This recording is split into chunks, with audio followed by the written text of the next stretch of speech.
Hola, ¿qué tal? Bienvenidos. Ya estamos listos para hacer otra edición de Dicen que Dicen. Y en el programa de hoy vamos a charlar sobre historia y alimentación saludable con dos grandes profesionales. El historiador y periodista Marcelo Larraqui habla de Primavera Sangrienta, su nuevo libro en el que reconstruye la historia política entre los años 1970 y 1973. Y estaremos también con el médico nutricionista Lucio Tenina. Anticipa que la papa tiene todos los nutrientes necesarios para una alimentación completa y que se puede vivir solo comiendo papa. Con Marcelo Larraqui, con el doctor Lucio Tenina, vamos a hacer esta edición de Dicen que Dicen, 2 libros, 2 presentaciones, 2 autores, después de estos auspicios. Auspician este programa Grupo Asegurador La Segunda.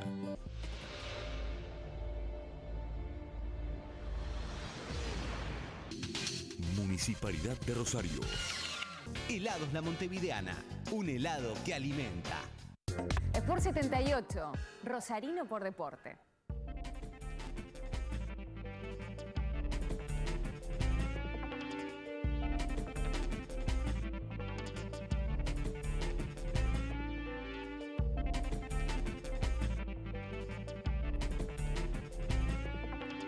Vamos a estar con Marcelo Larraqui presentando su libro Primavera Sangrienta. Reconstruye un periodo, decía, de la historia argentina marcado por la guerrilla, los presos políticos, la represión ilegal y también el juego político entre 1970 y 1973. Marcelo, bienvenido al programa. Hola Alberto, muchas gracias por este reportaje. Gracias por estar vos. Bueno, el 25 de mayo del año 73, el mismo día en que Cámpora asumía la presidencia, miles de manifestantes exigían la libertad de los presos políticos. Y esa presión fue tan fuerte que las rejas se abrieron esa misma noche. ¿Qué pasó esa noche a la historia como el devotazo? ¿Qué significó ese día en el país para lo que vendría después, Marcelo? Que no fue poco, ¿eh? Sí, desde el año 70, a partir de las distintas movilizaciones populares en las provincias y después de las incursiones guerrilleras, sí, las cárceles se fueron llenando de detenidos de distinto orden, digamos, del ámbito laboral, estudiantil y también de la guerrilla, y detenidos políticos. En esa época había leyes de delito ideológico por las cuales se iba preso y se estaban los canales políticos clausurados, ¿no? Un gobierno militar que había iniciado la Revolución Argentina con el general Onganía. Entonces, lo que se da, que estudia Primavera Sangrienta, es el nervio de la historia de esos años está en la cárcel, ¿no? En las acciones armadas, en la represión ilegal, por empiezan a haber los primeros desaparecidos, y en la cárcel. En la cárcel hay más de 1000 y pico de detenidos políticos y todo alrededor del regreso de Perón, que también es un telón de fondo cada vez más importante en la campaña del Lucha y Vuelve. Entonces, la promesa de Cámpora, que era el candidato de Perón, es que no habría un día sin presos políticos cuando él llegara al poder, cuando él asumiera. Bueno, y acá lo toma literalmente el ERP, porque en realidad lo que el ERP, Ejército Revolucionario del Pueblo, quería era que la salida de la cárcel no fuera una concesión del gobierno de Cámpora, sino ellos como que le arrancaban la libertad al gobierno burgués, como lo caracterizaban, ¿no? Y Montoneros no, Montoneros de alguna manera quería cumplir con los pasos de la amnistía que se iba a votar el fin de semana. Y entonces salen sin indulto y sin amnistía, y salen el ERP, Montoneros, incluso algunos presos comunes aprovechan la situación.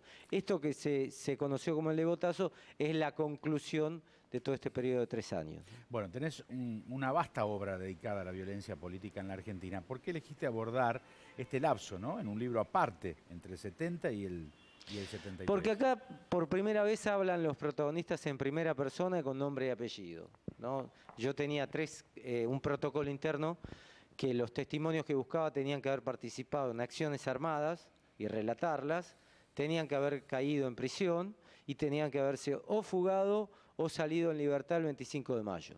Entonces eso hace un relato mucho más dinámico y mucho más cercano a cómo fueron los sucesos de ese periodo. Más que nada, sirve para entender o comprender o acercarse al origen de la guerrilla del año 70, te diría el punto de origen de la década del 70, y también cómo comenzaba a actuar la represión ilegal con las primeras desapariciones. Todo lo que está en Primavera Sangrienta son mecanismos que después se reproducen a mayor escala en los años subsiguientes, ¿no? Es casi esto un laboratorio donde se van observando todos los primeros indicios de la década del 70. ¿Qué peso tienen los fusilamientos de Trelew en el año 1972 en la justificación de alguna manera de la violencia en la Argentina política? Es un punto de quiebre porque de alguna manera le da a la guerrilla cierta legitimidad en algunos sectores, ¿no? Como diciendo, bueno, los militares fusilan en una base naval, entonces no hay posibilidades políticas, la juventud tiene todos los caminos clausurados y la lucha armada se presenta casi como una posibilidad muy latente, ¿no? La lucha armada prácticamente sale de las universidades, de las fábricas, de sectores medios, pero lo que hace justamente esto es vincular al regreso de Perón con la campaña del Lucha y Vuelve, empieza a ser masivo toda la movilización popular que Perón termina polarizando en su favor, porque Perón polariza entre su regreso y las Fuerzas Armadas. Es Fuerzas Armadas o Perón, no es radicalismo Perón, es o Balbino Perón, es Fuerzas Armadas o Perón, y él gana con el 49, casi 50%, que poniendo un candidato que es Cámpora, ¿no? Porque él estaba justamente vedado de participar por una cláusula de la NUCE. Estaba pensando cómo se le explica a un joven nacido en democracia o un hijo de este milenio que la lucha armada era un camino posible, ¿no? Y cómo se lo justifica ideológicamente. Según tu mirada, ¿cuándo comienza la violencia política en la Argentina? Bueno, no, yo tengo el primer libro, es Argentina, un siglo de violencia política, que empieza en 1890 ya con el Estado constituido. La violencia política existió siempre, desde distintas maneras y con distintas motivaciones, y con distintos actores, sean desde el Estado o contra el Estado.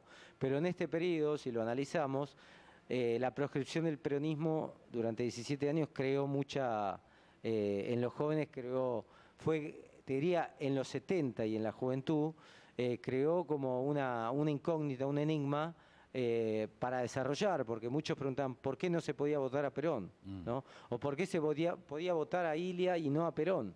Entonces eso hace que, pero más que nada las universidades intervenidas era el foco de resistencia de la juventud, profesores cesanteados, los primeros muertos fueron estudiantes en esta etapa, sea en Rosario, en Corrientes, en Córdoba, y también, por ejemplo, había rebeliones populares contra el aumento de la luz, donde había 20.000 personas en Mendoza rodeando la Casa Rosada. Los militares estaban muy desprestigiados y obviamente todo esto, que era una movilización pública, algunas organizaciones armadas se fueron clandestinizando y comenzaron a actuar para desgastar al gobierno militar, incluso con el aval implícito de Perón, ¿no? En el caso de Montoneros. En el libro contás la historia de uno de los creadores del secuestro extorsivo a empresarios. ¿Cuál fue la justificación a esa práctica, la del secuestro extorsivo? La recaudación. No había más justificación que obtener más dinero para financiar las estructuras, y con una idea que estaba ya en el manual de la guerrilla urbana de Marighella, que era un comunista disidente brasilero, que decía que la revolución la tenían que pagar los enemigos, ¿no? Entonces, por eso el robo a bancos. Yo relato en el libro un robo al tren pagador de Rosario, que iba al interior, un tren del Banco Nación. También el secuestro del gerente de SWIFT, Stanley. Se me fue el apellido ahora. Pero bueno, Stanley es el nombre, que es el gerente inglés del frigorífico SWIFT. Entonces, la idea ahí es obtener dinero. Y a alguien se le ocurre decir, bueno, acá hay un dato de un empresario, ¿por qué no lo secuestran? Y de ahí obtienen cientos de miles de dólares. El tema es que no tenían logística para guardarlo y se empiezan a guardar en carpas incorporados en departamentos y después recién se empiezan a hacer las famosas cárceles del pueblo, que eran sótanos de viviendas, ¿no? Juan Domingo Perón era la grieta que dividía por entonces grupos armados como Montoneros, el FAR, Fuerzas Armadas Revolucionarias, o el ERP, el Ejército Revolucionario del Pueblo. ¿Cómo veía cada uno de esos grupos al líder, al anciano líder, a Juan Domingo Perón? Bueno, la grieta justamente de las organizaciones armadas estaba respecto a Perón. Para el ERP, Perón venía a parar todo el proceso de movilización hacia un socialismo cercano a Cuba, a Latinoamérica, según la idea del ERP, y esto iba a ser, por eso Perón era visto como un burgués contrarrevolucionario. Y para Montoneros no, era parte del proceso de liberación nacional, emparentada con el socialismo nacional, obviamente con un proyecto propio, que después, cuando Perón cuando arriba a la Argentina, se nota de manera trágica la diferencia de proyecto entre Montoneros y Perón. Pero en ese momento lo veían como el líder que los acercaba a las masas obreras y a potencialmente revolucionarias, pero aceptando el socialismo nacional, de alguna manera era siempre difuso, nunca estaba bien presentado, pero la idea era, bueno, reconstituir, tomar el poder a través del peronismo. Esta era la idea de Montoneros. Para el ERP era justamente lo contrario, que esto era un escollo para la revolución. Ahora, Perón llega a un acuerdo político con la izquierda peronista para que Cámpora participe de las elecciones. ¿Por qué termina tan mal este pacto con Cámpora y la izquierda peronista? Bueno, porque Perón nunca creyó en ese pacto sino para acceder al poder. En realidad usó a Cámpora como una especie de colchón para aterrizar él en el poder. Aunque en el libro el propio Righi, que era ministro del Interior, al que entrevisté, él menciona que nada estaba claro con la elección de Cámpora, porque el lema era Cámpora al gobierno, Perón al poder. Cuando llega Cámpora al poder, al gobierno y al poder, él gana las elecciones, el 25 de mayo asume, después no se sabe qué iba a ocurrir con Cámpora, pero empiezan las primeras enfrentamientos internos del peronismo, hasta que López Rega e Isabel dicen, bueno, ya estando Perón en la Argentina, ya no es necesario un gobierno de Cámpora, y de alguna manera el gabinete, López Rega, Isabel y el propio Perón destituye a Cámpora, o Cámpora cede la presidencia para nuevas elecciones que gana Perón en septiembre del 73 con el 62% de los votos, ¿no? Marcelo, lo último, con la AAA en el poder comenzó a desaparecer gente en plena democracia. ¿Perón avaló a la AAA? ¿Participó de su conformación? ¿Sabía todo al respecto? ¿No sabía? Perón no decía nada sobre la AAA, que estando desde el poder, desde la cúspide del poder, y la AAA actuando con nombre y apellido de manera directa, es una forma de avalarla, ¿no? Perón nunca condenó una acción de la AAA y él, como jefe de Estado, tenía que tener pleno conocimiento de quiénes eran la AAA, porque él tenía el manejo de la fuerza de seguridad, el manejo de las Fuerzas Armadas, el manejo de los servicios de inteligencia. Es decir, que cualquier presidente, si aparece un grupo terrorista como era el de la AAA desde el Estado, tiene que saber quiénes son, ¿no? Entonces, al no darle una condena, ni siquiera los actos que la AAA realizaba de manera pública, siendo una organización clandestina paraestatal, Perón lo dejó seguir, ¿no? Marcelo, gracias por este momento, Primavera Sangrienta, tu último libro. Ya están todas las librerías, lo mejor, y gracias por participar del programa. Como siempre, te mandamos un abrazo. Un fuerte abrazo, Alberto. Hasta Muchas siempre. gracias a vos. El colega Marcelo Larraqui. Cuando volvamos, seguramente con una nota que despertará no solamente interés, sino ganas por, bueno, definitivamente cambiar una suerte de paradigma con el doctor Lucio Tenina. Se puede vivir comiendo papa. La papa ya no es más mala palabra. Después de la pausa, hay un libro.